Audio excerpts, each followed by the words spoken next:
চাকা ওই ছেলেকে ডাকি ঠিকই তো আছে স্যার চশমা একটু বুঝতে পারবো না আর ক্লিয়ার হবে আর ক্লিয়ার হবে একটু আচ্ছা ছেলেকে ডাকি এখানে কি আছে ভাই আমি এর মধ্যে চশমা ছাড়া যা দেখি সেটাই ব্যাপারে লাকি ঠিক করি যতদূর দেখতে পাচ্ছি গ্ল্যাডিয়েটর টু দেখতে যাবো নাকি সাপোর্টিং স্ট্রাকচার আর খুঁজে পাচ্ছি না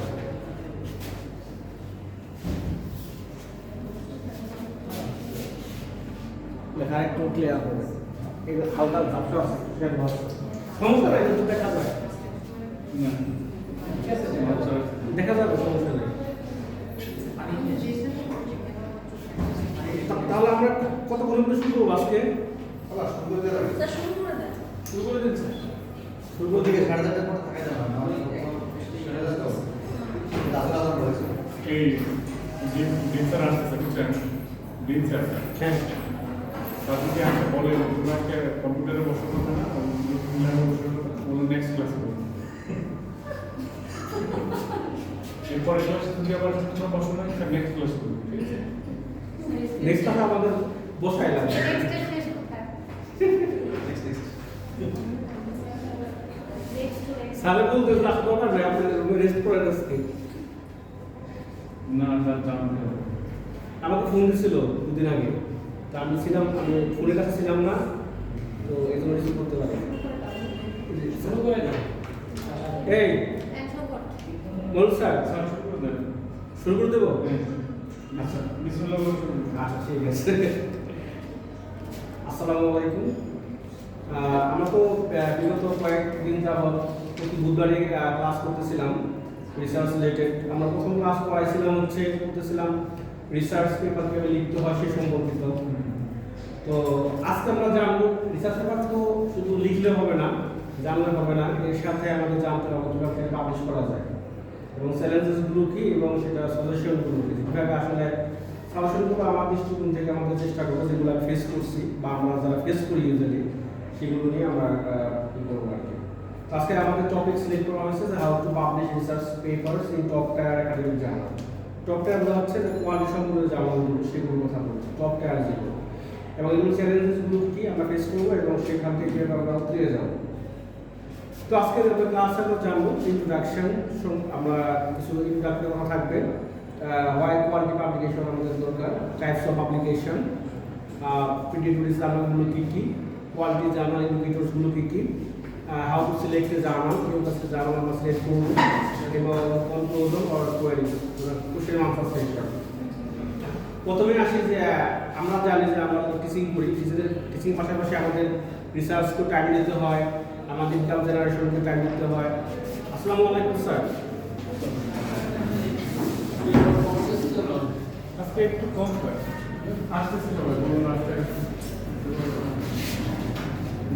তো আমাদের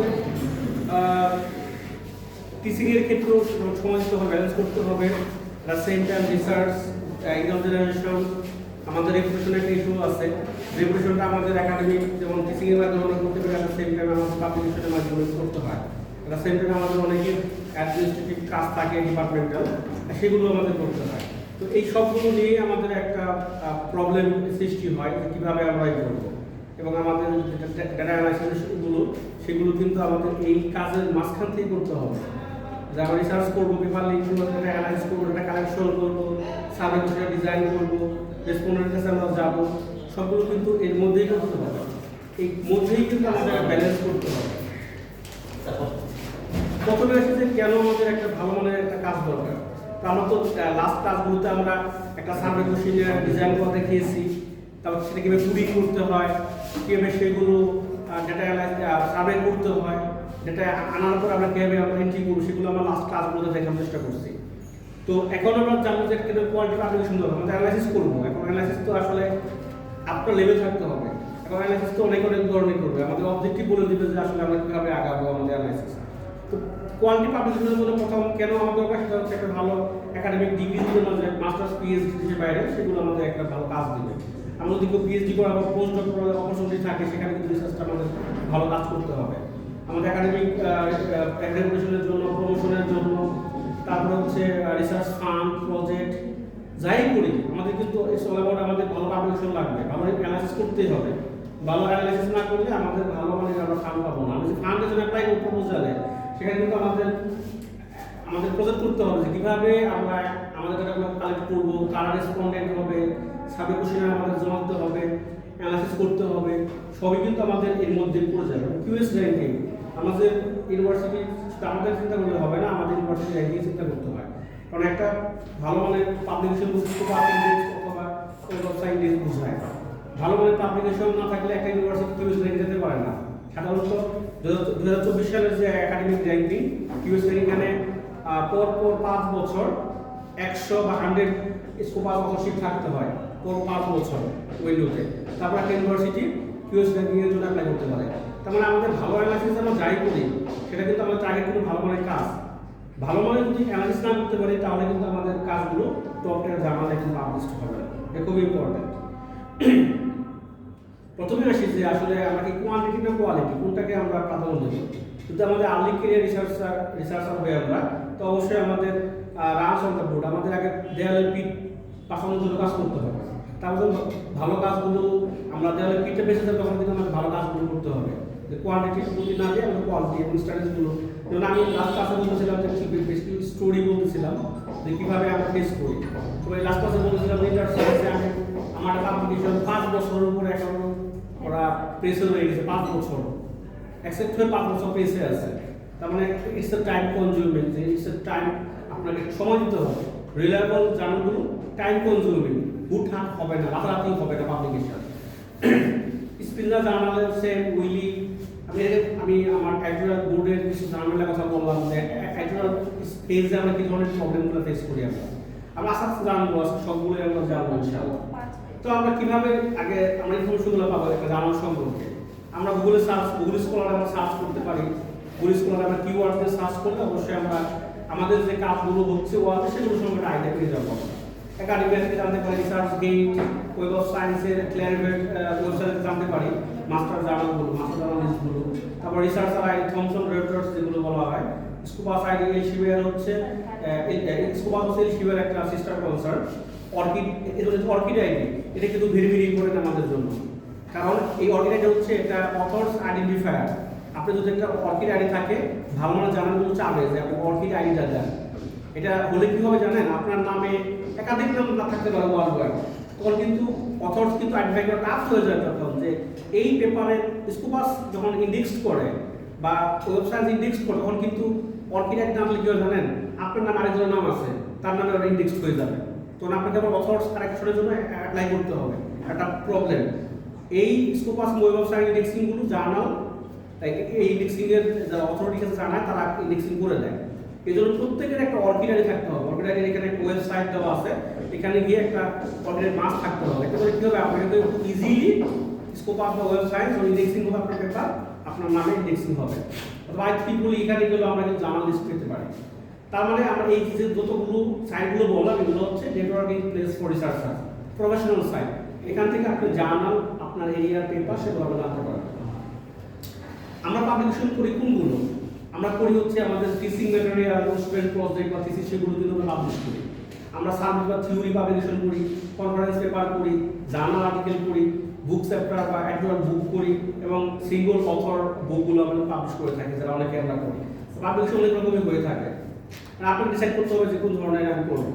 তারপর আমি একটা ভালো মানের কোয়ালিটি জার্নাল সিলেক্ট করবো। আমি অ্যানালাইসিস করলাম, ভালো মানের পেপার ডেভেলপ করলাম, কিন্তু আমাকে তো ভালো মানের জার্নাল সিলেক্ট করতে হবে। বুঝবো কীভাবে যে এটা ভালো মানের জার্নাল, পিডিডি জার্নাল না বা লো কোয়ালিটি জার্নাল না? প্রথমে দেখবো অ্যাডভার্টাইজ ফর রিনাউন্ড রিসার্চার কিনা, অ্যাডভার্টাইজ ফর প্রোফাইল আমরা চেক করবো। না আমাদের গুগলে সার্চ করলেই স্কোপাস আইডি আর web science ID, Google scholar ID চলে আসবে। Number of paper, number of science দেখলে বুঝতে পারবো যে আসলে কোন মানের রিসার্চার উনি। অ্যাডুয়াল বোর্ড মেম্বার যারা আছে তারা কারা, এটা আমরা সার্চ করতে পারবো যে কোন দেশ থেকে, কোন ইউনিভার্সিটি থেকে তাদেরকে অ্যাড করা হয়েছে। তারপর peer review journal, blind review যাকে বলা হয়, ব্লাইন্ড রিভিউ মানে যে রিভিউ পাঠানো হচ্ছে সে কিন্তু জানেই না কার পেপার, এটাই হয় ইউজুয়ালি। এবং পিয়ার মানে কি? পিয়ার মানে হচ্ছে আপনার এরিয়ার সাথে সামঞ্জস্য অন্য একজন এক্সপার্ট। পিয়ার মানে বন্ধু না, পিয়ার মানে হচ্ছে আপনি ধরেন ইলেকট্রিক্যাল ইলেকট্রনিক্সের ব্যাকগ্রাউন্ড, মানে আপনার এরিয়াতে অন্য কে আছে, তারপর দেখতে হয় আইএসএস এর নাম্বার দেখতে হয়, তারপর প্লেস অফ পাবলিশিং, পাবলিশিং যে হাউস সেটা কি কোন দেশ ভিত্তিক, ইউরোপ, ইউকে, ইউএস এরকম টপ ইউনিভার্সিটি টপ দেশের কিনা, কোয়ালিটি অফ প্রিভিয়াস ইস্যুজ, আপনাকে প্রিভিয়াস ইস্যুগুলো আছে মানে সেগুলো আপনি চেক করবেন, তো সেগুলো দেখতে কেমন, সেগুলো রিভিউ প্রসেসটা কেমন হয়েছে, এগুলো আপনি দেখলেই আপনার চোখে মনে হয় যে পেপারের মধ্যে কিছু ফরম্যাটিং প্রবলেম বা অ্যানালাইসিস ঠিক মতো হয় না, পাবলিশ হয়ে গেছে, তখন ধরে নেবেন যে আসলে জানাটা ভালো না। তো আপনি পাবলিকেশন ইথিক্স, পাবলিকেশন ম্যাল প্র্যাকটিস স্টেটমেন্টগুলো আপনি দেখবেন, তো পাবলিশিং ইথিক্সগুলো কি, ওদের টার্নিটি সিমিলারিটি ইন্ডেক্স সম্পর্কে কি বলছে ওরা, এআই সম্পর্কে কি বলছে ওরা, মানে একটা এখন এআই এর যুগ, এআই দিয়ে পেপার হয়ে যাচ্ছে, এটা থিওরিক্যাল বা কনসেপচুয়াল পেপার কিন্তু এআই দিয়ে করা আছে, চ্যাটজিপিটি দিয়ে। তারপরে দেখবেন যে এআই সম্পর্কিত জেনারেটিভ এআই সম্পর্কে কি বলছে ওরা, কোন রেস্ট্রিকশন দিচ্ছে কিনা, তার টার্নিটি সম্পর্কে মানে সিমিলারিটি ইন্ডেক্স কত পার্সেন্ট দিচ্ছে, তো লেখা থাকবে ওখানে। তারপর আমাদের দেখতে হবে যে ওটা স্কোপাস এবং ওয়েব অফ সায়েন্স ইন্ডেক্সড কিনা। স্কোপাস এবং web of science indexing database, আপনার পেপারগুলো এইসব ডাটাবেসে টাইটেল এবং অ্যাবস্ট্রাক্ট আর্কাইভ থাকে। যেসব জার্নাল স্কোপাস এবং ওয়েব অফ সায়েন্স ইন্ডেক্স সেটা ধরেই নেওয়া হয় যেটা ভালো মানে, এবিডিসি র্যাঙ্কভুক্ত কিনা, অ্যাপস র্যাঙ্কভুক্ত কিনা, এগুলো চেক করতে হবে। এগুলো চেক না করে পেপারটা দিলে কি হবে, জলে পড়ে যাবে যে আসলে আপনার পেপারটা ভালোভাবে অ্যাকসেপ্ট হবে না।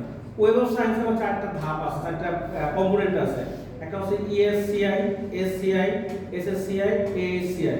এসসিআই হচ্ছে emerging sources citation index, usually যে জার্নালগুলো নতুন মার্কেটে ইমার্জিং ওগুলো এই সাইটেশনগুলো এই ইন্ডেক্স হয়। তো যেগুলো সায়েন্স রিলেটেড পেপারগুলো সেগুলো এসসিআই তে ইন্ডেক্সড হয়, এবং টোটাল সায়েন্স এবং হিউম্যানিটিসগুলো সেগুলো এসএসসিআই এবং এএসসিআই। এগুলো আগে আইএসআই ছিল, international indexing, international scientific indexing এর আগে ইন্ডেক্স হতো। ওই আইএসআই এর পরবর্তী ধাপ হচ্ছে ওয়েব অফ সায়েন্স। তো এগুলো খেয়াল রাখতে হবে যে আমাদের জার্নালগুলো স্কোপাস ইন্ডেক্স কিনা এবং ওয়েব অফ সায়েন্স ইন্ডেক্স কিনা, এবং আমাদের জার্নাল ইম্প্যাক্ট ফ্যাক্টর আছে, জার্নাল সাইটেশন ইন্ডেক্স চেক করতে হবে। আমাদের মনে রাখতে হবে যে স্কোপাস ইন্ডেক্সের জার্নালগুলো এগুলো সবসময় সাইট স্কোর প্রোভাইড করে, যত বেশি সাইট স্কোর ওই জার্নাল তত ভালো। সাইটেশন কিভাবে হয়, এক বছরে পাবলিকেশন কতগুলো হলো, ওই জার্নালে কতগুলো সাইটেশন পেল, ওই জার্নালের পাবলিশ পেপারগুলো কতগুলো সাইটেশন পাইছে, ওই জার্নালের এক বছরে ওটা দিয়ে পাবলিশড পেপারগুলো দিয়ে ডিভাইড করলে সাইট স্কোর বের হয়ে যায়। এবং ইম্প্যাক্ট ফ্যাক্টর হচ্ছে শুধু দুটো ইন্ডেক্সিং জন্য ইম্প্যাক্ট ফ্যাক্টর হয় ওয়েব সাইজের, একটা হচ্ছে এসসিআই এবং আরেকটা হচ্ছে এসএসসিআই। এটা কি করে, যে বছর পাবলিশ, এটা হচ্ছে 2024, বিগত 2 বছরের যে সাজেশনগুলো পাইলো, এবং এই বছর বিগত 2 বছর পাবলিশ পেপারগুলো কারেন্ট ইয়ারে পাবলিশ ইন্ডেক্সিং হলো, মানে সাজেশন হিসেবে ইউজ হলো, ওগুলো দিয়ে নাম্বার অফ পাবলিশ পেপার এই গত 2 বছরের দিলে আমরা ইম্প্যাক্ট ফ্যাক্টর পেয়ে যাই জার্নালে। তাহলে আমরা কি বুঝতে পারলাম যে ওয়েব অফ সায়েন্সের আমরা ইম্প্যাক্ট ফ্যাক্টর পাই, এবং স্কোপাসগুলো আমরা সাইড স্কোর পাই। সাইড স্কোর তো বেশি, ইম্প্যাক্ট ফ্যাক্টর তো বেশি, ওই জার্নালটা তত ভালো। অনেক ইন্ডিয়ান অনেক পিডিটি জার্নাল আছে, আমরা $100 $150 পাবলিশ করতেছি, সেগুলো সবগুলো হচ্ছে পিডিটি জার্নাল, 7 দিন 3 দিন 4 দিন পাবলিশ করে ফেলে, এগুলো কোনো প্রপার ওয়ে না। একটা জার্নালের স্পেসিফিক একটা ডেডলাইন আছে, একটা টাইমিং আছে, একটা প্রসেস আছে, সেগুলো আমরা আসলে জানবো আজকে। তাহলে আমরা মোটামুটি বুঝতে পারলাম যে কোয়ালিটি জার্নাল আসলে কেমন হয় দেখতে।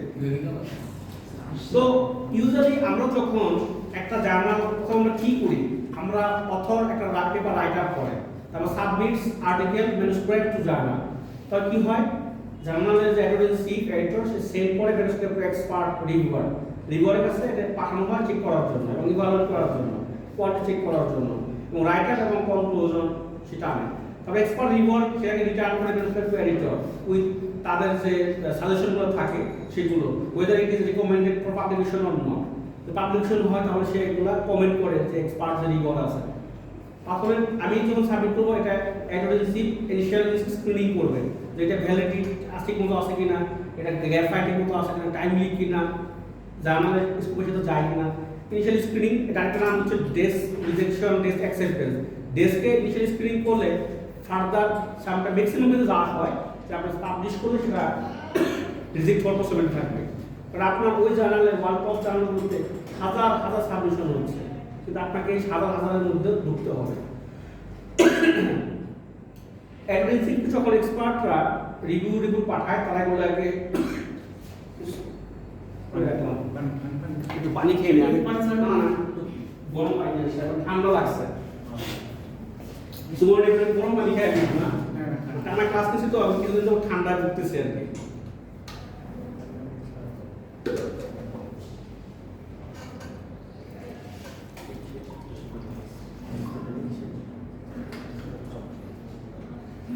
আচ্ছা, যখন এইটা রিভিউগুলো পায় এক্সপার্টের কাছ থেকে, উনি কিন্তু থরো চেক করে যে আসলে রিভিউ কি আসলো, দেন সেটা রিভিউদের অথরদের কাছে পাঠানো হয় রিভিউ রিপোর্টগুলো। অথরা সেটা ইভালুয়েট করে, সেটা থরোলি সেগুলো অ্যাড্রেস করে কমেন্টগুলো, এবং তারপর সে কি করে রিভিউদের জার্নালকে রিসাবমিট করে, যাকে আমরা রিসার্চের ভাষায় বলি আর হচ্ছে রিভিশন এন্ড রিসাবমিট। তো কোথাও দেখবেন লেখছে কোন প্রফেসর আর করো, ইট মিনস দ্যাট ওটা রিভিশন আসছে এবং রিসাবমিট করতে হবে, এই কোড আর।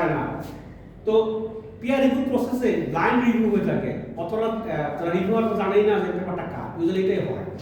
এবং ডাবল এবং ট্রিপল ব্লাইন্ড রিভিউ, ইউজুয়ালি আমরা টপ জার্নাল দেখি ইউজুয়ালি 3 জনের কাছে পেপার পাঠানো হয়, কোনো জার্নালে 5 জন 7 জন এরকম করে বেজোড়া মানে জায়গায় পট নাম্বার পাঠানো হয়। সাধারণত মোস্টলি 3 জন করে পাঠানো হয়। যদি জার্নালটা চাই দ্রুত পাবলিশ করতে, তাহলে 5 জন 7 জন এভাবে ওরা বাধা থাকে রিভিউয়ার, এবং বেস্ট 3 জন 4 জন 5 জনের কমেন্টগুলি ওরা অ্যাকসেপ্ট করে।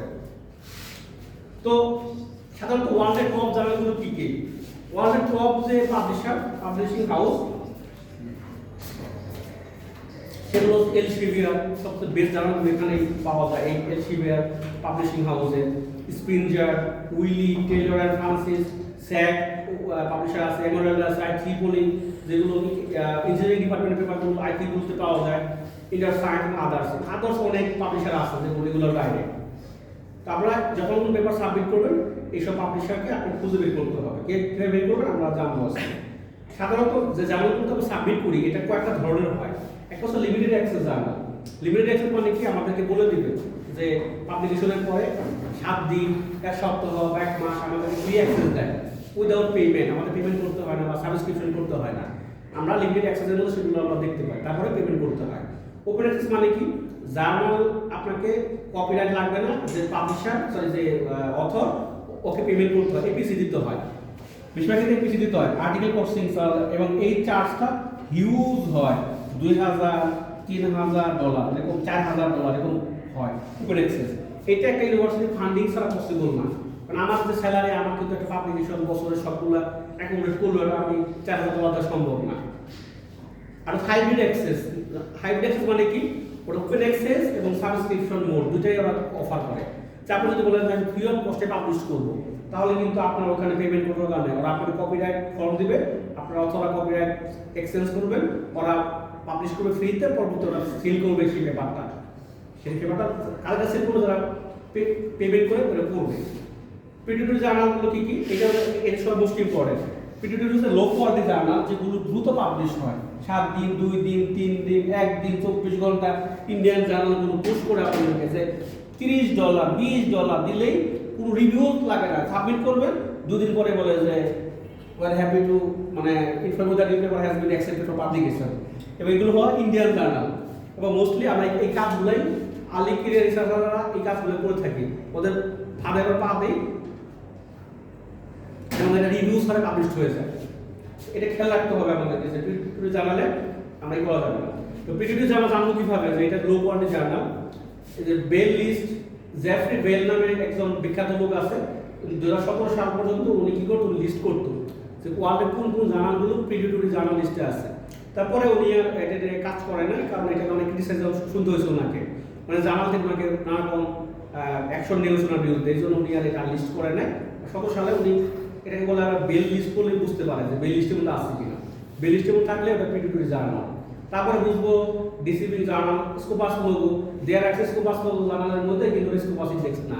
আপনি যদি স্কোপাস.com-এ গিয়ে ওটা চেক করবেন, টাইটেল দিয়ে জার্নাল যেটা যেটা ইন্ডেক্স না, ওটা বলা হচ্ছে যে আইদার সেটা ডিসকন্টিনিউ অথবা করুই নেই, আর স্কোপাস লোগো দিয়ে রাখছে, আপনাকে বোঝাবে যে এটা Scopus journal. High cost publishing, দেখবেন যে ওখানে স্কোপাস পেপার না, কিন্তু দেখবেন যে নর্মাল ইন্ডেক্সিং গুগল স্কলার এরকম টাইপের দেখবেন যে $1000-2000 চার্জ করে রাখছে, ওরা বলছে যে $2000 লাগে পাবলিশ করতে। স্কোপাস হলেও 2000 ইজ ওকে, কিন্তু স্কোপাস ইন্ডেক্সই না 2000 লিখে রাখছে, এটা একটা প্রবলেম। অ্যাকসেপ্টেন্স ওভারনাইট জমা দিয়েছেন, রাতে সকাল উঠে দেখলেন যে অ্যাকসেপ্ট হয়ে আপনার কাছে সুন্দর একটা অফিসিয়াল ডকুমেন্ট পাঠিয়ে দিয়েছে যে পেপার অ্যাকসেপ্ট হয়ে গেছে। তারপর নো রিভিউ হবে না ওই পেপারে, ওরা নিজেদের মতো করে রিভিউ স্টেজ পার করবে। এক্সটেন্সিভ মার্কেটিং স্ট্র্যাটেজি, মানে এক্সট্রিম লেভেলে ফেসবুক, ইউটিউব বা বিভিন্ন সাইটে দেখবেন যে ওরা প্রচুর মানে অ্যাড দিতেছে যে এই পেপারগুলো পাবলিশ করে হ্যান্ড দেন। তো আপনি যেটা ভালো করে জানান, ওরা জীবনও বলবে না যে মার্কেটিং প্রসেস ওদের খুঁজে বের করতে হবে, এটা আপনাকে কিন্তু ওরা সে সুযোগ দেবে না, যেটা প্রিন্টেড জানা। হিডেন কস্ট বলবে যে $100 উপরে একদিন বললো যে না সাবমিশন চার্জ দিতে হবে, প্রুফ রিড করতে হবে, আমাদের দিয়েই করতে হবে।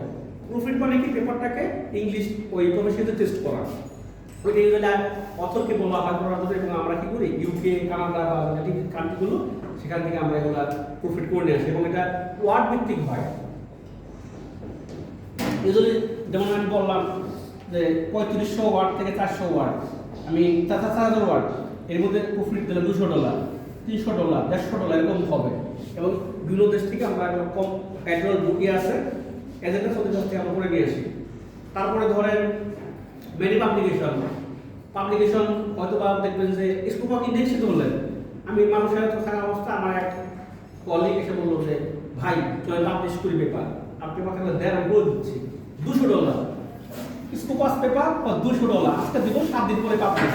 আমি বললাম কি ফোনে তো এই সঙ্গে আইডিয়া নেই আমাদের যে স্কোপাস জানালো এটা কাজ করে $200 $800। ওই জানাটা খুলে দেখলাম ওইটা হচ্ছে ইন্ডিয়ান কোন একজন পাবলিশার গ্রুপে ওরা করতেছে। ঢুকে দেখি ওই জার্নালে মিনিমাম 1000 পেপার পাবে, 1 বছর পাবলিশ করছে 1000। এটা তো ইম্পসিবল।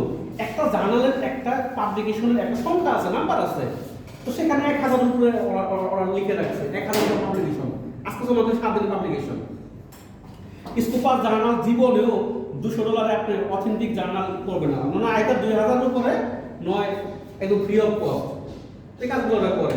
$200 মানে কি $200 দিতে হবে?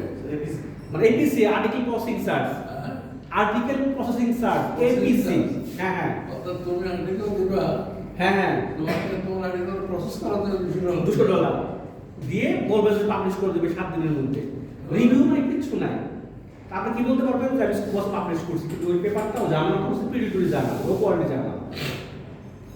তারপরে core profile, lose job, bad image, আপনি যদি ওখানে আপনি পাবলিশ করে সব জার্নালে দেখবেন যে আপনার প্রোফাইল লো হয়ে যাবে। যারা বুঝে, আমি যেহেতু কাজ করি এই এরিয়াতে, আমার কাছে সেই পাঠালে আমি জার্নাল দেখলে বুঝতে পারবো যে এটা লো কোয়ালিটি জার্নাল। মানে আপনার পেপারটা ভালো পেপার, কিন্তু আমার কাছে পাঠানোর কারণে যারা এক্সপার্ট এরিয়া তারা কিন্তু বুঝে ফেলে যে জার্নালটা ভালো না, তখন আপনার কিন্তু একটা ব্যাড ইমেজ সৃষ্টি হবে যে আসলে আপনি ভালো মানের রিসার্চার না, ভালো ফ্যাকাল্টি না।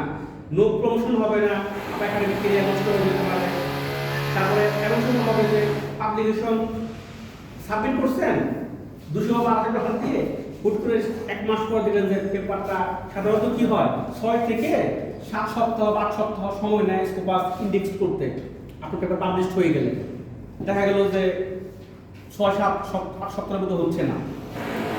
এখন জিজ্ঞেস করবে স্কোপাস থেকে আমার ইন্ডেক্স হচ্ছে না কেন, স্কোপাস বলবে যে এই জার্নালটা অলরেডি ডিসকন্টিনিউ।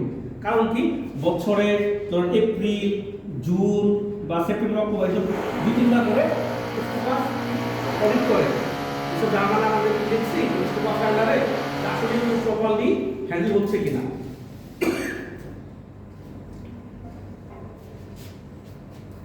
যখন দেখে যে প্রপারলি অ্যাড্রেস হচ্ছে না, প্রপারলি ওদের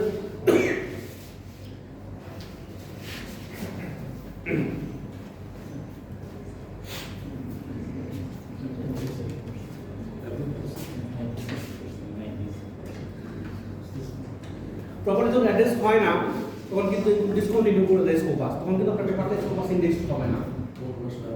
সাধারণত ইন্ডিয়া, মালয়েশিয়া, ইন্দোনেশিয়া এসব জায়গায় এসব জার্নালের এজেন্ট থাকে, ওরা এই কাজগুলো করে এবং এগুলো আপনি র্যান্ডমলি পাবেন। আমাদের স্টুডেন্টরা অনেকে নক দেয়, স্যার $150 স্কোপাস ইন্ডেক্স করার পেপারে স্কোপাস ইন্ডেক্স জার্নাল আমাদের বলতেছে, এখন দেখে বলছে না এটা যায় না। এবং আর্লি ক্যারিয়ার রিসার্চার যারা ইনিশিয়াল স্টেজে আছে ওদেরকে টার্গেট করা হয় জানানোর জন্য। এবার খেয়াল রাখতে হবে মাথায় যে পিডিপি জানালে আমার একটা কাজ, ভালো কাজ, ভালো করে পাবলিশ করতে হবে। তো কিভাবে আমরা বুঝবো ভালো জার্নালগুলো? আমরা এজআর ঠিক করতে পারি, সেগামাগু জার্নাল টাইপটাকে বলা হয়। এখানে এই ওয়েবসাইটে গিয়ে আমরা জার্নাল সার্চ করতে পারি। এটা স্কোপাস পাওয়ার, এখানে গেলে আমি বুঝতে পারবো যে কোন কোন জার্নালগুলো স্কোপাস ইন্ডেক্স। তো সেখানে একটা এজআর স্কোর থাকবে, কন্টিনিউ কত বছর থেকে কত বছর উল্লেখ থাকবে। ইমপ্যাক্ট ফ্যাক্টর চেক করার জন্য আমরা ওয়েব সায়েন্সে দেখতে পারি, যেখানে এসসিআই এবং এসসিআইই এবং এসসিআই এই দুইটা ডাটাবেসের জন্য ওরা ইমপ্যাক্ট ফ্যাক্টর দেয়, লাইক ক্লিয়ারিভেট পাওয়ার বাই ক্লিয়ারিভেট মেনটেন করে। এবিডিসি মুক্ত কিনা। এবিডিসি হচ্ছে অস্ট্রেলিয়ান বিজনেস ডিলস কাউন্সিল। এখানে আমরা 4টা ক্যাটাগরিতে একটা জার্নাল কোয়ালিটি শুরু করে, এ স্টার, এ, বি এবং সি। তো আদার ইন্ডেক্সিং যেমন গুগল স্কলার, ডোয়ার সার্ভার এরকম সবরকম দেখতে হবে যে ওয়েব সায়েন্স এবং স্কোপাস ইন্ডেক্স কিনা এবং এবিডিসি র্যাঙ্কযুক্ত কিনা। এই তিনটা জিনিস যদি আপনি শুরু করতে পারেন, এবিডিসি না হোক at least apps ABS association of business school বা কেএসবি এরকম যদি করতে পারেন তাহলে দেখবেন যে এগুলো আপনার কোয়ালিটি শুরু হয়।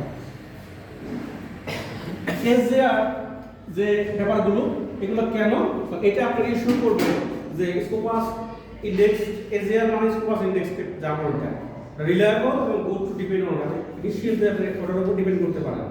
আর সায়েন্টিফিক জার্নাল র্যাঙ্কিংগুলো এজিআর ইন্ডেক্স না এবং the rank of the journal. আপনাকে দেখতে হবে এভারেজ প্রেস্টিজ পাবলিকেশন, প্রত্যেকটা পাবলিকেশন আসলে কত দিন সময়ের মধ্যে ওরা করছে, depending on the AGR of cutting edge. সাধারণত 4 বছরের আপনি দেখবেন স্ট্যাটিস্টিক্স দেখবেন লাস্ট 4 বছরে ওরা কিভাবে ওরা করছে। এটা কিন্তু এসজিআর ওই ওয়েবসাইটে পাবেন, বিগত 4 বছর 5 বছর জার্নালগুলো কিভাবে পাবলিকেশন করছে, কি পরিমাণ সায়েন্স স্কোর পাইছে তা দেখতে হবে। এবং সেলফ সাজেশন লিমিটেড, এই সেলফ সাজেশনটা খুব ইম্পর্টেন্ট, এটা কিন্তু অ্যাভয়েড করতে হয় আমাদেরকে। সায়েন্স স্কোর জিনিসটা এগুলো হচ্ছে যে average number of citations received in a calendar year by all items published in that journal in the preceding 3 years. So, citation score is simple and transparent way of measuring the citation impact of journals. এবং আরেকটা আছে source normalise impact impact paper আছে, এটা একটা indicator. এবং impact factor সাধারণত high reliable এবং high quality জার্নালগুলো ইমপ্যাক্ট ফ্যাক্টর পাওয়া যায় ওয়েব সায়েন্স থেকে।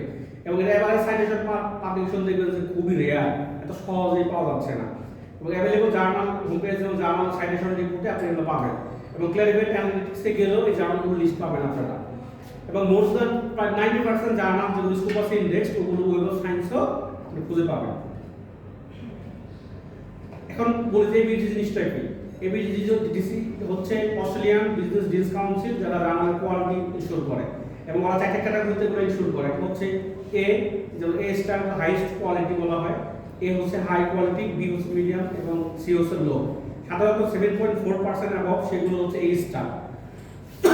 টপ 24.4% হলো এ এবং 31.9 হলো বি এবং সি। সাধারণত এ স্টার এবং এ এই টপগুলোর মধ্যে জার্নালগুলো পেপারগুলো সাধারণত আপনি ভালো আপনি যখন বিদেশি বিশ্ববিদ্যালয়ে অ্যাপ্লাই করবেন ফর এমফিল, পিএইচডি, পোস্টডক, বলে দিবেন যে এবিডিসি এ স্টার বা এর মধ্যে কিনা।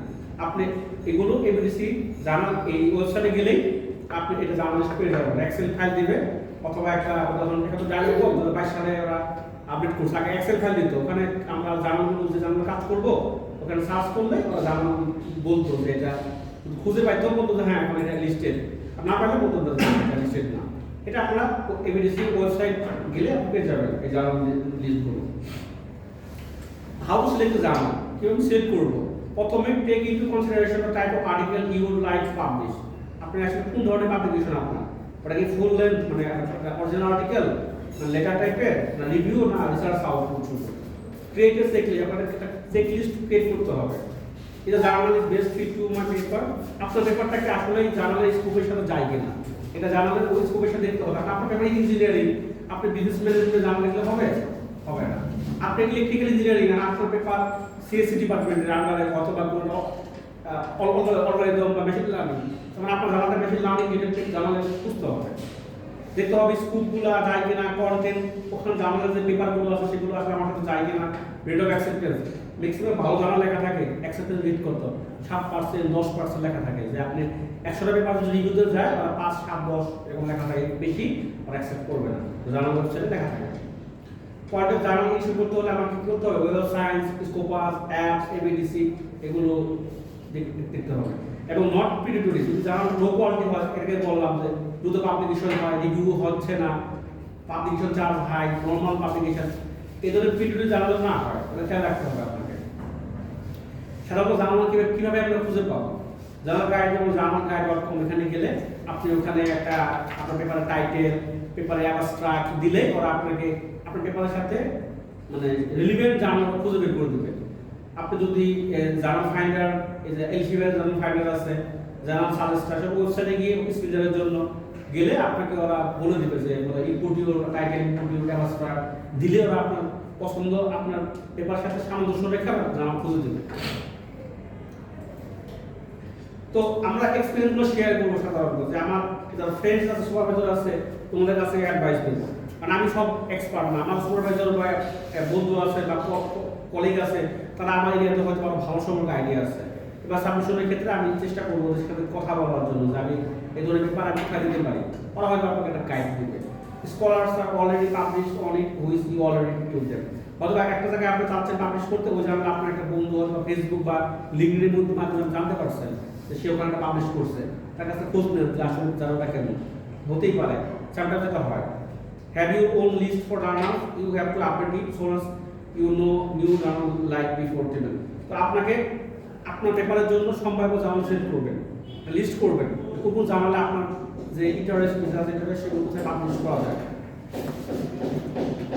হয়তো একটা লিস্ট বানাইলেন, journal name index by Scopus কিনা, ওয়েবসাইট ইন্ডেক্স কিনা, এবিডিসি লিস্টেড কিনা, এটা কি ওপেন অ্যাক্সেস না ক্লোজ অ্যাক্সেস, সেটা দেখবেন, দা পাবলিশার কারা, এটা একটা লিস্ট বানাবেন নিজের মতো করে। ওটা জার্নালে একবার একটা করে সাবমিট করতে হবে। সাধারণত জার্নালের নিয়ম হচ্ছে একটা জার্নালে একবার সাবমিট করা যায়, এটা হচ্ছে ইথিক্যাল, দুইবার করা যাবে না, করলে এটা জানতে পারলে আপনার ঝামেলা হবে। এবং যখন সাবমিট করবেন তখন কিন্তু লেখা থাকে যে কি শুধু এই জার্নালে সাবমিট হয়েছে, আমার কোথাও হয়েছে কিনা, আর নো দিতে হয়, না হলে কিন্তু ঝামেলা হবে। যদি পাবলিশ না হয় সেক্ষেত্রে কি আবার স্টোর করা যাবে? হ্যাঁ, আপনি একটা জার্নালে করলেন, আপনি যেন আমি দুদিন আগে একজনের পেপার সাবমিট করছি, আজকে রিজেকশন লেটার চলে আসছে, মেল চলে আসছে, আমরা করতে পারতেছি না, রিজেকশন, ডেস্ক রিজেকশন হয়ে গেছে, ওটা কিন্তু আমি আজকে রাতে আরেকটা জার্নাল পাঠিয়ে দেবো।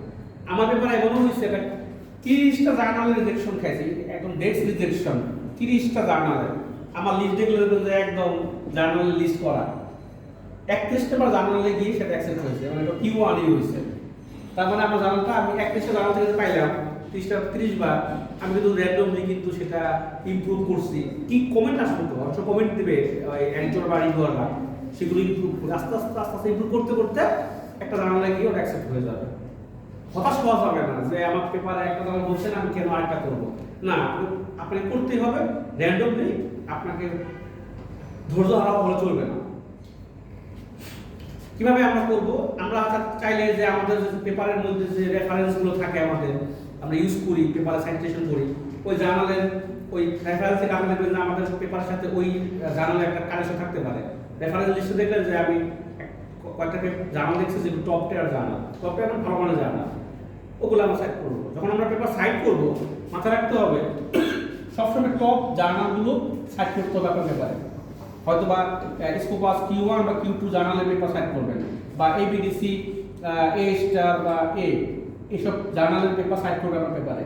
এতে কি হবে জানেন, আপনার যখন পেপার পাবলিশড হবে তখন ওই যে যেগুলো আপনি সাইট ওই পেপারগুলো যখন সাইট হবে তখন সাথে সাথে আপনার পেপারগুলো সাইট হবে, কারণ সবাই ওয়ালে টপ যারা রিসার্চার তারা কিন্তু টপ পেপারগুলো সাইট করবে। সেগুলো যদি আপনার পেপারে সাইট করেন, ওগুলো সাইট হলে আপনার পেপারও সাইট হবে। এটা একটা টেকনিক যে আপনি সবসময় টপ পেপারগুলো, টপ জার্নালগুলো পেপারগুলো সাইট করবেন। তারপরে read the journals aim, scope, say if the journal is invitation only, some journals only accept articles after inviting the author to submit. Check the journal's performance for review, cite couple of citations, এটা important. Cite couple of citations from the journal or editor's recent publication. যখন paper submit করবেন, আমি bold করে দিচ্ছি দুইটা, যে paper যখন submit করবেন তাই আনলিগাল যদিও যে জার্নাল সাবমিট করবেন সেই জার্নাল থেকে ওদের recent relevant couple of paper আপনি সাইড করে দেবেন এবং সেগুলো একদম আপনার পেপারে ইন্ট্রোডাকশনে 2, 3, 4, 5 লাইন ওই থাকতে হবে। এইটা দেখলেই বুঝতে পারে আরে এটা আমার পেপার, আমাদের জার্নালের পেপার সাইড করছে, এটা প্রাথমিক। কারণ আপনার মতো যদি 10 জনের পেপার পাবলিশ করে তাহলে 3টা করে করছেন, 10টা পেপারে আপনি 30টা পেপার সাইড করছে জার্নালে, আর সাইড স্কোর বেড়ে যাবে, ওদের সাইড স্কোর বেড়ে যাবে মানে ওটা কোয়ার্টার বেড়ে যাবে, Q2 তে 1 চলে যাবে, 3 থেকে 4 চলে যাবে, অথবা রিভিউয়ার সরি যে এডিটরিসি পর প্রোফাইল কাটবেন গুলি স্কলার থেকে যে কোন পেপারগুলো পাবলিশ করছে ওগুলো যদি আপনি সাইড করে দেন, একটা ভালো পলিসি। ভালো পলিসি মানে 100% কাজ দিবে। যখন একটা রিভিউয়ার এডিটর দেখে তার নিজের পেপার সাইড করছে, তখন 50টা পেপার পাবলিশ হয়েছে 1 বছরে, 50টা পেপারে তার 3টা করে পেপার সাইড হয়েছে, 3 × 5 = 150, মানে এক জার্নাল থেকে তার 150টা পেপার সাইটেশন, 150টা বিল্ডিং করছে তার পেপার, ওই 150টা দেখবেন ত্রিকোণমূর্তি ঘাড়ে দাঁড়াতে থাকবে শুধু। যত দেখেন না 10,000 20,000 ওরা কি একদিনে হইছে, ওগুলো জমনে করে হইছে। আমি এক এডিটরের 20টা পেপার সাইড করছিলাম, 20টা পেপার, ওটা আমিও করি। এইটার বলে দেবে গতকালকে না, হ্যাঁ পরশুদিন এবং গতকালকে অনেক টপ একজন প্রফেসর লিঙ্কডইনে পোস্ট করছে, তার বন্ধুর কাছে রিভিউয়াররা অনুরোধ করছে যে আমার যে পেপারগুলো সাইড করে দিন। সে কি করছে, পেপারের যে কোনো একটা জায়গায় একটা প্যারা দিচ্ছে যে রিভিউয়াররা কমেন্ট করেছে এগুলো সাইড করে দেওয়ার জন্য, আমি সাইড করেছিলাম কিন্তু এগুলো আমার পেপারের সাথে যায় না, মানে ও মেনশন করতেছে পেপার পাবলিশ, এখন ধরা কারা, ধরা তো রিভিউয়ার না, ওর সবাই তো পেপার সাইডেশন ঘাটতেছে যে কারা এটা, ইচ্ছা করে করছে যে ও সাইড করতে বলছে, ও সাইড করে দিচ্ছে, কিন্তু টেকনিক্যালি বলে দিচ্ছে যে এটা আমার পেপারে যায় না, রিভিউয়ার বলছে তাই আমি সাইড করছি, একটা প্যারামিটার বলে দিচ্ছে। এখন পুরাই সে তো ভাইরাল হয়ে গেছে ওই পেপারটা, এটা হবে, মাথায় রাখতে হবে যে আমি যখন সাইড করবো আমি কয়েকটা পেপার জার্নাল থেকে নিব, কয়েকটা পেপার আমি এডিটরের প্রোফাইল থেকে নিব, 4-5টা করে আমি দিয়ে দিব। এটা শুধু আনএথিক্যাল, কিন্তু আপনার ইনিশিয়ালি স্ক্রিনিংয়ে টিকতে হলে, এডিটর বোর্ড টিকতে হলে প্রথমে রিভিউতে তো আমাকে কাজ করতে হবে, করে দেন দেখবেন যে পেপার ওরা রিভিউতে পাঠিয়ে দেবে, সেও থাকে। আর রিভিউয়ারের পেপার যদি সাইড করেন, তখন 20টা পেপার, 20টা তো সম্ভব না, 10টা পেপার সাইড করে দিচ্ছি, 100% শিওর থাকে ওই রিভিউয়ারের পেপার অ্যাকসেপ্ট করে দিল। এরকম একটা আনএথিক্যাল প্র্যাকটিস, কিন্তু আপনার পেপার অ্যাকসেপ্টেন্সের জন্য হলেও এই জিনিসগুলো করতে হয় অনেক সময়। আচ্ছা, মনে রাখতে হবে, কিপ ইন মাইন্ড যে প্রত্যেকটা জার্নাল পেপার সময় লাগবে, একটা লম্বা সময় লাগবে।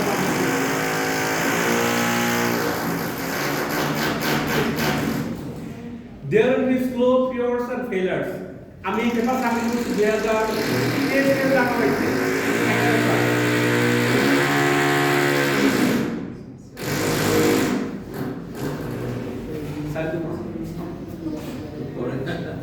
সেটা রিভিউ আসছে গত বছর জুলাইতে, 7 মাস পরে, আগস্টে জমা দিচ্ছি, সেটা রিভিউ আসছে এই বছরের মেতে।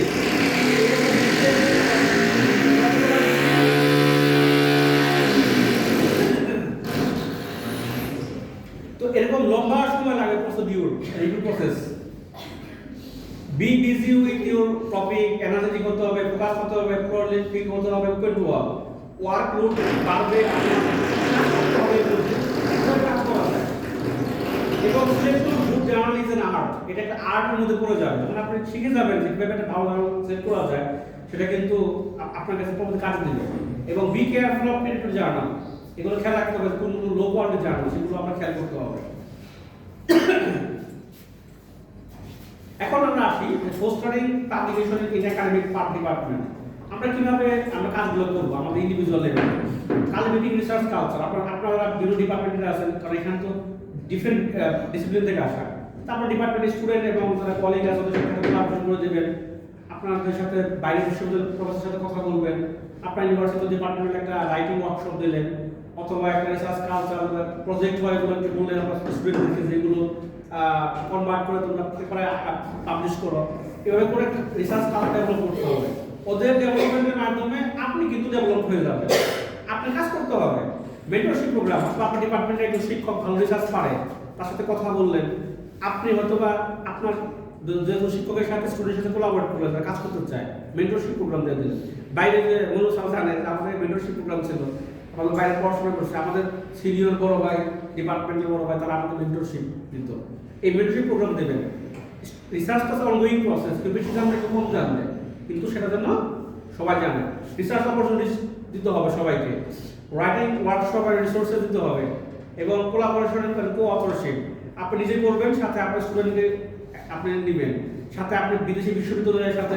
রিসেন্টলি আমার এক প্রফেসর সে আমাকে বলল, তোমার কোনো বন্ধু আছে, কলিগ আছে যে ওয়ার্ল্ডের টপ 200 এর মধ্যে আছে ইউনিভার্সিটি প্রফেসর বা স্টুডেন্ট?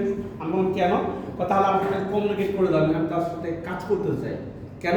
তার ইউনিভার্সিটি বলে দিচ্ছে তুমি ইন্টারন্যাশনাল কোলাবোরেশন বাড়াও, এবং যে তার সাথে কোলাবোরেশন করবে তাদের ওয়ার্ল্ডের 200 র্যাঙ্কিং এর মধ্যে থাকবে ইউনিভার্সিটি গুলো। তার মানে ইজ এ ফ্যাক্ট, ওরা র্যাঙ্কিং চিন্তা করে, ওরা কোলাবোরেশন কাজ করে, কারণ কিউএস র্যাঙ্কিং ওরা আছে। কিউএস র্যাঙ্কিং 9টা ক্রাইটেরিয়া, তবে একটা আছে ইন্টারন্যাশনাল কোলাবোরেশন, যে আপনি কাদের সাথে কোলাবোরেট করতেছেন। তো টপদের সাথে কাজ করবেন, তো স্টুডেন্টটা কত ভালো হবে আপনার জন্য, এগুলো মাথায় রাখতে হবে যে আমি যখন কাজ করবো এগুলো কি করতে হবে। তারপর সাবমিশন, রিভিশন আর রিসাবমিশন। প্রথমে কি করতে হয়, আমরা জার্নালকে সাবমিশনের জন্য রেডি করি, তখন আমরা জার্নালের অথর্স গাইডলাইন্সে যাই, পেপারগুলো আমরা ফরম্যাটিং করি, সাইটেশনগুলো চেক করি, রেফারেন্সিং স্টাইল জার্নাল মতো হলো কিনা, কীভাবে দিতে বলছে সেগুলো আমরা চেক করি, তারপর কাভার লেটার দিতে বলছে কিনা, এবং কাভার লেটার অবশ্যই দিতে হবে। একটা পেপার যখন আমরা সাবমিট করি, আমরা কিন্তু পেপারটা শুধু না, পেপার ম্যানুস্ক্রিপ্ট, একটা অ্যানোনিমাস, আর একটা হচ্ছে মানে অথর দিয়ে অথর ছাড়া। অথর ছাড়া ওটা হচ্ছে অ্যানোনিমাস, অথর দিয়ে ওটা হচ্ছে উইথ অথর্স। সাধারণত জার্নালগুলো অ্যানোনিমাস দিতে বলে। তারপর পেপারগুলোই করবো, সাথে একটা ওয়ার্ড ফাইলে আমরা টেবিলগুলো আমরা বসাবো সিরিয়ালি। একটা পেপারে একটা ওয়ার্ড ফাইলে আমরা তোমার ফিগারগুলো বসাবো, এবং রেডি করতে হবে যে পেপার টেবিলের জন্য একটা ওয়ার্ড ফাইল, তারপর ফিগারের ওয়ার্ড ফাইল, তারপর হচ্ছে একটা কাভার লেটার, অ্যাকনোলেজমেন্টের জন্য ডেটা, আমাদের ডেটাগুলো ইউজ করছেন সেগুলো ফার্দার ইউজ করা যাবে কিনা সেটা অ্যাকনোলেজ দিতে হবে, কোথা থেকে আপনারা নিয়েছেন।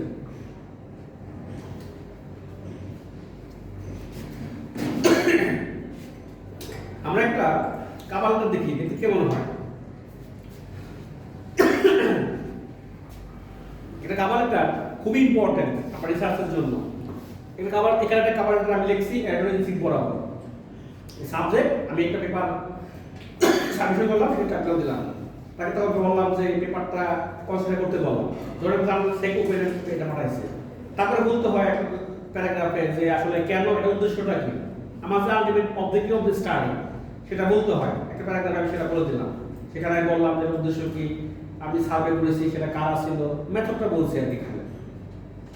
তারপর বলতে হয় যে এই পেপারটা কিভাবে কন্ট্রিবিউট করবে ফর প্র্যাকটিক্যাল লাইফে, রিয়েল লাইফে, প্লাস হচ্ছে থিওরিক্যালি কিভাবে অ্যাগ্রেসিভ লিটারেচারে ভ্যালু অ্যাড করবে। তারপর এটা অনুগত সাবমিট করছে করেন না সেটা বলতে হয়। এর সাথে আমি এখানে একটা যে রিসার্চ ফান্ডের ব্যাপার থাকে, আপনি খেয়াল করবেন একই পেপার একই কোয়ালিটি দুটো বন্ধু সাবমিট করছে, এক বন্ধুটার লেখা আছে যে ফান্ডেড বাই অমুক ইউনিভার্সিটি প্রজেক্ট, একটা লেখা নাই no funded, no funding. No funding ওরা ইনিশিয়াল স্ক্রিনিংয়ে টিকবে না, আর আপনার পেপার ফান্ড আছে, পেপার মোটামুটি ওরা পাবলিশ করে দিবে, কেউ থাকবে। এটা খুব ইম্পর্টেন্ট, কারণ যখন একটা পেপার ফান্ডেড হয় ওইটার ওয়েটটা খুব ইম্পর্টেন্ট। ওরা মনে করে এটা একটা ফান্ডেড প্রজেক্ট, এটার একটা ওয়েট আছে, চেষ্টা করতে হবে যে কাজগুলো করবো সেগুলো ফান্ডেড হয়। 10,000 হোক, তাও একটা ফান্ড তো আছে, অত তো কিছু দেখবে না কয়েক হাজার, কিন্তু ফান্ডিং এর ব্যাপারে করতে হবে। তাহলে একটা আপনি একটা রিসিপ্টকে এটাকে আপনি বানাই দিয়েছেন, আমার পেপারে রিসিপ্ট সাবমিট করছে ওইটা আছে নিচে এই যে সিআরটিসি ডট, ও এটা অন্য ইউনিভার্সিটির নাম ছিল, ওইখানে আমি জাস্ট ইউনিভার্সিটির নামে জায়গা আমার সিআরটিসি নাম দিছি। কিন্তু এটা একটা রিসার্চ প্রজেক্ট, যার ভিত্তি মূল্য হলো বাংলাদেশ টাকা 5 লাখ। 5 লাখ ছিল এটার একটা ফান্ডেড প্রজেক্ট এটা, এবং আমাদের থার্ড রাউন্ডে আছে এটা ইনিশিয়াল স্টেজে। তো ওইটা আমি খালি এসইউ দিতে বোঝার সুবিধা আছে আপনাদের। না ঠিক আছে, ঠিক আছে। তো এরকম একটা কাভার লেটার আপনাদের ডেভেলপ করতে হবে। আপনি চাইলে চ্যাট জিপিটি হেল্প দিতে পারেন, আপনার অ্যাবস্ট্রাক্টটা দিয়ে দিবেন, টাইটেল দিয়ে দিবেন, বলবেন যে আমার এই জার্নাল তুমি একটা কাভার লেটার লিখে দাও, চ্যাট জিপিটি সুন্দর করে বুঝে একটা তৈরি করতেছে। এই তো আমাদেরকে হেল্প করে এখন। আমাদের অ্যাপ্লিকেশনটা বেশি সবই তো চ্যাটজিপিটি দিয়ে হেল্প নিতে পারে আপনার এই কাউন্সিলটা আমাদের গ্রুপে দিয়ে দিবেন। আমাদের আচ্ছা গেল। তারপরে navigating pair review process. Pair review প্রসেসে যখন পেপারটা যাবে ওইখান থেকে কিন্তু আপনার কমেন্ট আসবে, রিভিউরা কমেন্ট করবে। খুব থরো চিন্তা করতে হবে যে কি চাইছে, ক্রিটিক্যালি ওরা অনেক কিছু জানতে চায়। আপনার পেপারে একটা অ্যানালাইসিস করা হয় নাই বলে দেবে নন রেসপন্স বায়াস, বলবো যে নন রেসপন্স বায়াস কি টেস্ট করা হয়েছে, বা কনভার্স বায়াস টেস্ট করা হয়েছে, বা আপনাদের এরিয়াতে যেটা হয় আর কি। না হয়ে থাকলে রিভাইজ ভার্সনে ওটা করে পাঠাও। কারণ আপনি আর্লি কেরিয়ার রিসার্চার, এখন আপনি তো কিছু জানেন না, আপনি আপনার কলিগের জিজ্ঞেস করেন বা সিনিয়র জিজ্ঞেস করেন, সেই করে দেবে। রিসেন্টলি এরকম অনেক হয়েছে, আমার সাথে যারা কাজ করি ওয়ার্ল্ডে বা আমাদের টিমগুলো আছে, আমাকে বললো যে আমি স্মার্ট পিএলএস মাস্টার ট্রেনার, তো আমাকে বললো এক প্রফেসরে, তো অনেক হাইলি রিসার্চ প্রফেসর, বলে আমি স্মার্ট পিএলএস ইউজ করি না, অত এই জিনিসটা চাইছে আমি বুঝতেছি না, তুমি কি বুঝবো এটা? আমি বুঝি, তুমি করে দাও। আমি তো করে দিলাম তাকে, করে দেবো। সে কি করলো, আমার নামটা অথর লিস্টে যুক্ত করে দিল, কারণ ওই স্পেসিফিক অংশটা আমি করছি।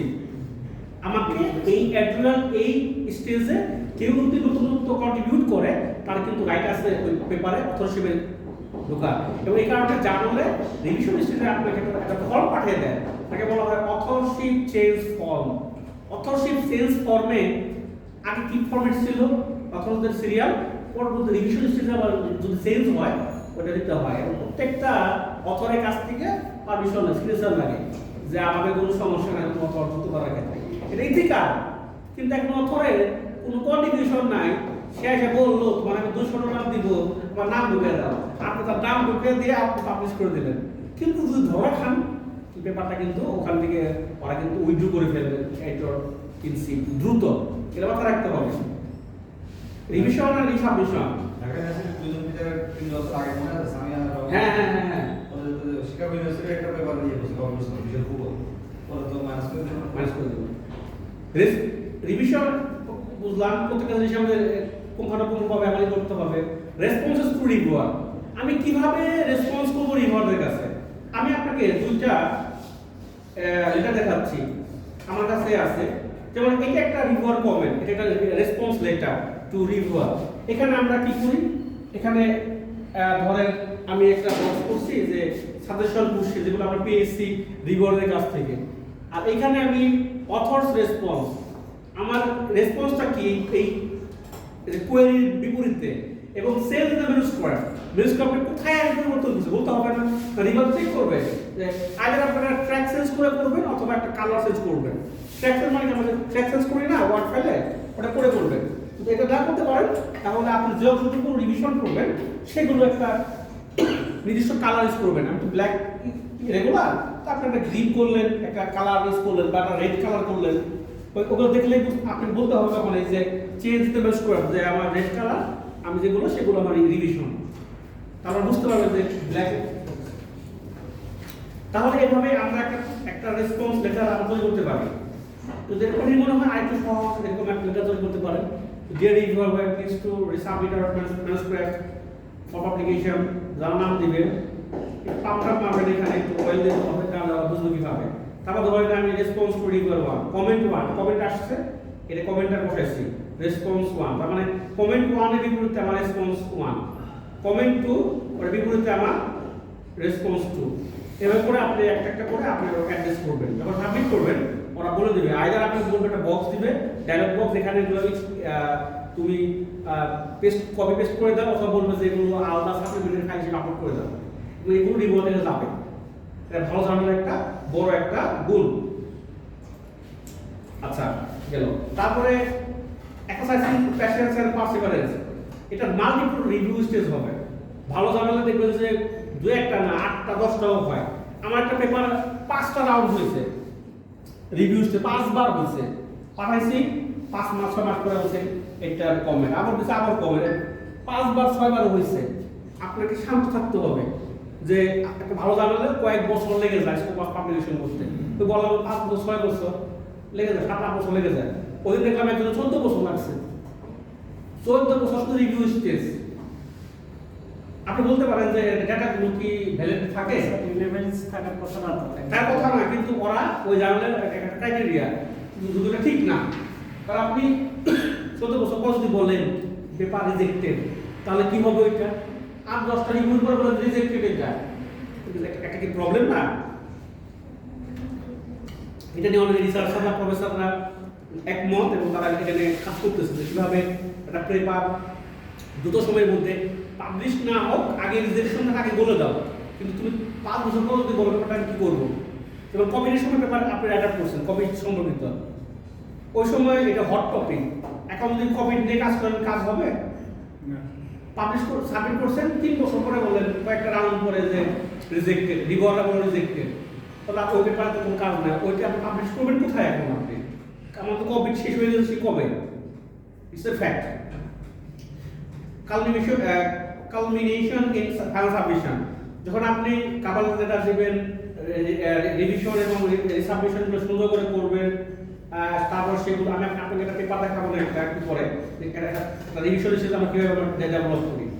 তারপরে এখানে মনে করেন যে মানে বিশেষ থাকবে, টাইম কনজিউমিং হবে, ফাইনাল সাবমিশনগুলো সব গুছিয়ে করবেন। চ্যালেঞ্জগুলো কী কী পাবলিশনের ক্ষেত্রে? Intense competition and limited space. একটা জার্নালে ধরেন প্রতি ইস্যুতে পাবলিশ হয় 5টা, বছরে হয়তো বা 3-4টা ইস্যু করে, তারপরে একটা জার্নাল সর্বোচ্চ 20 থেকে 30টা পেপার পাবলিশ করে ভালো জার্নালগুলো। আপনিও পেপার সাবমিট করছে, এমআইটির একজন প্রফেসর সেম জার্নালে করছে, যেটা টপ জার্নাল, কারণ আপনার সাথে ওর সাথে তফাৎটা কি? অত ওইটা দেখবে না, এমআইটি ন্যাশনাল আপনার পেপার। এটা কম্পিটিশন, যে আপনার পেপারটা ওই লিমিটেড স্পেসের মধ্যে ঢুকতে হবে, একজন যে ইনিশিয়াল স্ক্রিপ্টটিকে রিভিউ দিতে হবে।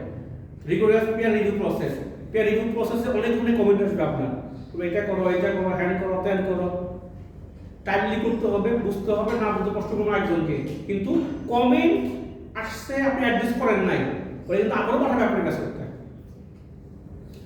ল্যান্ডস্কেপ ওপেন একটা জানাল, আপনাকে এত পরিমাণে ওপেন একটা জানাল দেখবেন চারপাশে, বিশেষ করে রিসেন্ট যেটা হয়েছে, আমরা জানি যে ওয়ার্ল্ডের সবচেয়ে রিসার্চের ক্ষেত্রে ইনভেস্ট করে হচ্ছে ইউএসএ সবচেয়ে বেশি ইনভেস্ট করে।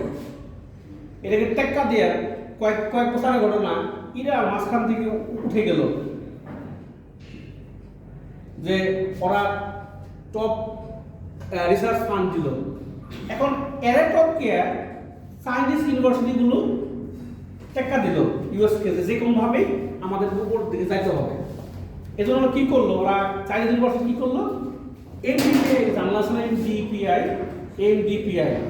উপরে একটা জার্নাল, এর পাবলিকেশন চার্জ 2000 থেকে শুরু হয় মিনিমাম। বললো যে চাইনিজ ইউনিভার্সিটিগুলো যে $5,000 দিচ্ছি তোমাদেরকে, তোমরা এটা পাবলিশ করো। এমডিপিআই জার্নাল সাবমিট করলে 1 মাসের মধ্যে পাবলিকেশন হয়। আচ্ছা, সাবমিট করবে, রিভিউ স্টেজ 1 মাস, তাহলে এটা কি ভালো জার্নাল? 1 মাসের মধ্যে পাবলিকেশন হলে তার মানে একটা জার্নাল 5 বছর পর পাবলিশ হলো, একটা ওয়েস্টেজ। আপনাকে সাবমিশন তো পাবলিকেশন, রিভিউ স্টেজ সহজ, এটা বোঝা যাচ্ছে যে আপনার ওই জিনিসটা কি হচ্ছে না। এই উপরে একটা জার্নালের মধ্যে আপনার খেয়াল করতে হবে যে যেগুলো পেমেন্ট, মানে পেমেন্ট করে পাবলিকেশন এপিসি দিয়ে, তার মানে খেয়াল রাখতে হবে যে আসলে ওই জায়গাগুলো কেমন, ওদের ওখানে জার্নালের মধ্যে লেখা থাকে receiving time, acceptance time, publication time, online first লেখা থাকে, তো খেয়াল করতে হবে। ড্রাইভার জার্নাল রিকোয়ারমেন্ট, জার্নালের রিকোয়ারমেন্টগুলো কী কী এটা খেয়াল রাখতে হবে, যে ওরা কি রেফারেন্সিং কি বলছে, এমআরএন রেফারেন্সিং আর স্পেলিং রেফারেন্সিং এক না, এমআরএন নিজস্ব একটা স্টাইলই আছে রেফারেন্সিং। আবার কোনো জার্নালে কোনো নাম্বারিং রেফারেন্স হয়, কোনো জার্নালে আইটিগুলি ফরম্যাটস হয়, এগুলো খেয়াল রাখতে হবে। কোনো জার্নালে বলে যে তুমি পিডিএফ ফাইল জমা দাও, কোনো বলে যে এমএস ওয়ার্ড দাও, কোনো জার্নালে বলে যে জার্নালের টেমপ্লেটে জমা দাও, টেমপ্লেটে তৈরি করে জমা দাও, এটা খেয়াল রাখতে হবে। ইথিক্যাল কনসিডারেশনের authorship issue, authorship change form দেবে, ওটাকে আপনাকে চেঞ্জ করতে হবে যদি কখনো অথরশিপ অ্যাড করেন, তাহলে বলছি রিসার্চ এটা হয়। Balancing research with other responsibilities, মাথায় রাখতে হবে যে আপনার যে রেসপন্সিবিলিটি, আপনার নিজের একটা প্রফেশনাল লাইফ আছে, একটা ফ্যামিলি লাইফ আছে, প্রাইভেট লাইফ আছে, এর বাইরে এগুলো করতে হবে। আমি কিন্তু বিপদে পড়ে গেছিলাম, পারিবারিক এবং প্রফেশনাল লাইফ যেটা করে ফেলছিলাম, সত্য ঘটনা এটা। মানে আমি পরে পর্যন্ত এখানে আফসোস করছি যে বুঝতে পারি না, আমি ইউনিভার্সিটিতে কাজ করি, বাসায় গিয়ে আবার কাজ করি, কয়েক মাস এরকম গেছে আমার। পিএইচডির সময় আমার এই কাজ সমস্যাটা হয়েছে, সারাদিন ইউনিভার্সিটিতে কাজ করছি, বাসায় গিয়ে আবার সন্ধ্যার পর আমার ল্যাপটপ নিয়ে 12টা 2টা 3টা কোনো কাজ করছি। কয়েক মাস পরে আমার চিন্তা হলো যে কী হলো এটা, মানে আমি পুরা এলোমেলো হয়ে গেছে আমার সব কিছু। এটা করা যাবে না। প্রফেশনাল লাইফ প্রতিষ্ঠান পর্যন্ত, পার্সোনাল লাইফ বাসা পর্যন্ত, দুটো এক করা যাবে না। ঠান্ডা মাথায় রিভিশন করতে হবে। একটা ঠান্ডা মেজাজে আপনার রুম হতে পারে, আপনার ইউনিভার্সিটি থেকে হতে পারে, ঠান্ডা মাথায় কমেন্টগুলো করবেন, সুন্দর করে সেটা রিভিশন করবেন। বুঝতে না পারলে আপনার কলিগে প্রশ্ন করেন। শেখার জন্য কারো কাছে চাইতে হবে, এটা মানতে হবে আপনাকে। সাজেশন কি? আপনাকে আর্লি ক্যারিয়ার প্ল্যানিং, যারা লেকচারার আছেন এখন থেকে প্ল্যানিং করতে হবে যে আমি এখন বেশি কাজ করব, আমার একটা সময় কিন্তু এই কাজগুলো হবে না, আমি সিনিয়র হব, আমার রেসপন্সিবিলিটি বাড়বে, আস্তে আস্তে আপনার প্রোডাক্টিভিটি কমে যাবে। এখন থেকে প্ল্যানিং করতে হবে ভালো কাজের ধরনটা। সিলেক্টিভ রাইট জার্নাল আমাদেরকে ভালো ভালো জার্নাল সেট করতে হবে, স্কোপাস, ওয়েব অফ সায়েন্স, এখন থেকে প্ল্যানিং। কোলাবোরেটিভ রিসার্চ এফোর্ট নিজে করবো, কলেজের সাথে করবো, সাথে বিদেশি প্রফেসর ওদের সাথে কন্ট্যাক্ট করতে হবে। 10টা প্রফেসরকে নক দিবেন আপনি, একটা বা দুইটা প্রফেসর আপনাকে রেসপন্স করতে পারে। কারণ আপনি যে কোলাবোরেশন করবেন, আপনাকেও তো ওই প্রফেসরের সমতুল্য না হলেও কাছাকাছি যেতে হবে, সে তো সবার সাথে কোলাবোরেট করবে না। এবং early engagement with peer review, আপনাদের পেপারটা পাবলিশ করবেন, পেপার করছেন, হয়তো বা আপনি একটা কনফারেন্সে সাবমিট করলেন বা সেমিনারে সাবমিট করলেন। কনফারেন্সে সাবমিট করলে কি হবে? এটা কিন্তু দ্রুত ওইটার ফিডব্যাক পাবেন রিভিউ স্টেজে, যে এটা পেপারটা কেমন হয়েছে, এটা মেথডটা কেমন হয়েছে, ফাইন্ডিংসটা কোনো উইকনেস আছে কিনা। তাহলে আপনি কি হবে, আপনার পেপারটা ভালো জার্নালে দেওয়ার আগে একটা সুযোগ পাবেন এটাকে রিভাইজ করার জন্য। সে পেপার আউটপুট আমাদের, আমি যেগুলো অলরেডি কাজ করি এখন আমরা ওয়ার্ল্ডে, রিসেন্টলি আমরা কাজ করলাম 30টা দেশে টাকা নিয়ে, 30টা দেশের প্রায় 35 জন রিসার্চার, মানে একটা পেপারে 35 জন অথর। আমার জীবনে প্রথমবার আমি কাজ করছি 35 জন। আপনার কাছে মনে হতে পারে এটা আসলে কাজ করছে না, 30টা দেশের উপরে কাজ করছি 35 জন। আমরা এক দেশের জন্য 5 জন, আর বাকিগুলো হচ্ছে 1 জন করে। আমরা সবাই ডাটা কালেকশনে হেল্প করছি, এখনো করতেছি বিভিন্ন প্রজেক্টে। এটা অথেন্টিক। আমরা কিন্তু এটা কিন্তু কি করছি, আমরা বিভিন্ন কনফারেন্সে পাঠিয়ে দিতে পারি প্রাথমিক যে ফাইন্ডিংসটা, আর কমেন্ট করবে, কমেন্ট করলে আমরা বুঝতে পারবো যে আমার পেপারে সমস্যাটা আছে। ওভাবে আমি রিভাইজ করবো, যেটা আমি সাবমিট করবো। ম্যাথোলজিক্যাল অ্যাপ্রোচ, এটা খেয়াল রাখতে হবে যে আমি যে এটা খুবই ইম্পর্টেন্ট পেপারের জন্য। মেথডটা আমি কীভাবে করছি, এটা যেন খুবই অথেন্টিক হয়, যে আমি ডাটা কালেকশন কীভাবে করছি, স্যাম্পলিং কীভাবে করছি, ডিজাইন কীভাবে করছি, আমার এখানে কোনো উইক পয়েন্ট আছে কিনা, কী কী করলে আমার এই অ্যানালাইসিসটা বা ফাইন্ডিংসটা আবার বেটার হবে, সেগুলো আমাকে এগুলো খেয়াল রাখতে হবে। লিটারেচার রিভিউ কেন করবো, আমরা করবো কেন? কারণ লিটারেচার রিভিউ তো আমরা করবো পেপারের জন্য, কিন্তু আপনার পেপারটা যে নোবেলিটি বা ভ্যালিডিটি অন্যান্য পেপারের থেকে যে আলাদা, এটা আপনি বলতে হবে ডিসকাশন সেকশনে বা কনক্লুশন সেকশনে, যে আমার পেপারটা কেন ইউনিক, কেন অরিজিনালিটি সবার থেকে আলাদা। আপনাকে কম্প্রিহেনসিভ লিটারেচার রিভিউ করতে হবে বিভিন্ন পেপার, যে আপনার এর যারা কাজ করছে তারা কি দেখাইছে, আপনি কি দেখাইছেন। এই জিনিসটা পেপারের মধ্যে খুব ইম্পর্টেন্ট। কনক্লুশনে বা ডিসকাশন সেকশনে বলতেই হবে আপনাকে, না বললে এটার অরিজিনালিটি বা নোবেলিটি বলবে আপনাকে, যে এই পেপারের নোবেলিটি কি, অরিজিনালিটি কি, যে আপনি তো নতুন দেখাইছে, সেটা প্রমাণ কি বলতে হবে। এথিক্যাল স্ট্যান্ডার্ড বললাম যে আপনি লাস্ট আজকে আমি দেখাইছিলাম একটা, আপনাকে যদি এটা এথিক্যালি কোনো জার্নাল ইনস্টিটিউশন রিভিউ বুক থেকে যদি এটা হিউম্যান সাবজেক্ট হয় বা অ্যানিমাল সাবজেক্ট হয়, তাহলে একটা এথিক্যাল ক্লিয়ারেন্স দিতে হবে যে কোনো একটা ইউনিভার্সিটি এথিক্যাল বুক থেকে। আমি একটা নিয়েছিলাম ইউআইও থেকে নিয়েছিলাম একটা প্রজেক্টের জন্য, তো এগুলোটা আমার একটা রিভিউ ক্লিয়ারেন্স দেবে, এটা লাগবে, এটা জমা দিতে হবে। আপনার যখন জার্নাল সাবমিট করবেন, রিভিউশন বা রিভিউ স্টেজ আপনি বলবেন যে এথিক্যাল ক্লিয়ারেন্স দেওয়া হচ্ছিল, এটা জমা দেন, এটা খুব important. Proactive response to peer review feedback, peer review থেকে যে আমি ফিডব্যাকটা পেলাম কনফারেন্স থেকে, আমাকে প্রোঅ্যাক্টিভ বিহেভিয়ার করতে হবে এবং আমাকে টাইমটা লার্নিং করতে হবে, অ্যাডাপ্টেশন করতে হবে। কারণ আমি যে পেপারটা করছি, আমি আজকে যেটা করবো 5 বছর পরে সেম ভাবে আমি করবো না। আমার লার্নিং চেঞ্জ হবে, ট্রেন্ড চেঞ্জ হবে, মেথড চেঞ্জ হবে। আগে ছিল এসপিএসএস, এখন হয়ে গেছে পিএলএস, এখন হয়েছে সিবি, এখন হয়েছে আর, এখন হয়ে গেছে পাইথন, অনেক ধরনের টুলস চলে আসছে। ডে বাই ডে আমাকে কি করতে হবে, আপডেট রাখতে হবে যে কোন টুলস আসছে, কিভাবে কাজ হচ্ছে। ডে বাই ডে আপনি করবেন বিভিন্ন সেমিনার, বিভিন্ন ওয়ার্কশপে গিয়ে নিজেকে শান দিবেন, নিজের ব্রেনটাকে যে আসলে কি হচ্ছে। আমি তো 100% অ্যাকুরেট না, আমি হয়তো একটা সেমিনারে গেলাম, ওই অথর বা স্পিকার হয়তো বা 2 ঘন্টা লেকচার দিচ্ছে, 5-6 মিনিট এমন কিছু বলছে যেগুলো আমার কোনো কাজ হচ্ছে না। Day by day life search করে লাইফ লং লার্নিং, যে আমি লাইফ লং লার্নিং করি, শেখার কোনো শেষ নাই, শিখবেন। এবং রিসাইলেন্স এবং পারসিস্টেন্স, আপনাকে মাথায় রাখতে হবে যে 5 বছর পরে আমার পেপার অ্যাকসেপ্ট হতে পারে, আবার রিজেক্ট হতে পারে। অ্যাকসেপ্ট হলে আলহামদুলিল্লাহ, রিজেক্ট হলে আমাকে ফার্দার কি করতে হবে, এটাকে আবার দেখতে হবে কোথায় ভুল আছে। আমার তো 30টা জার্নালে রিজেকশন খাওয়ার পরে কয়েক বছর পরে মনে হবে যে এটা খেয়াল হবে না, যে না আমার হতে পারে। এখন আমরা আজকে কথা শুনে বললাম, আমাদের যদি প্রশ্ন থাকে আপনারা জিজ্ঞেস করতে পারেন, চেষ্টা করতে পারেন আনসার করার জন্য। এখন আমাদের এই যে স্মার্ট পিএলএস, হ্যাঁ। এই জিনিসগুলো আমাদের কবে শেখাবেন? নেক্সট ক্লাসে ইনশাআল্লাহ আমরা স্পেশাল যে প্রাথমিক যে ধাপগুলো লাইভ আমরা দেখবো। আমাদের কিন্তু আজ পর্যন্ত পেপার রাইটিং, পেপার পাবলিকেশন সম্পর্কে কথা বলা শেষ। এরপর রেগুলার থাকবে, এরপর থাকবে হচ্ছে আমাদের ডাটা অ্যানালাইসিসের পার্ট। আগামী বুধবার থেকে আমরা এই বিষয়ে কাজ করবো। ডাটা অ্যানালাইসিস কিভাবে করতে হয়, কিভাবে আমাদের এর আগে সার্ভে কোশ্চেন ডেভেলপ দেখাইছি, মানে ক্লাসে এন্ট্রি করতে হয়, কিভাবে একটা র ডাটাবেজ রেডি করতে হয়, কিভাবে একটা স্পেসিফিক ডাটাবেজ রেডি করতে হয়, কিভাবে অবজেক্টিভ অনুযায়ী সেটাকে রান করতে হয় ডাটাবেজে, সেগুলো দেখাবো ইনশাআল্লাহ। তাহলে নেক্সট ক্লাস আমরা একটু ল্যাবে করি।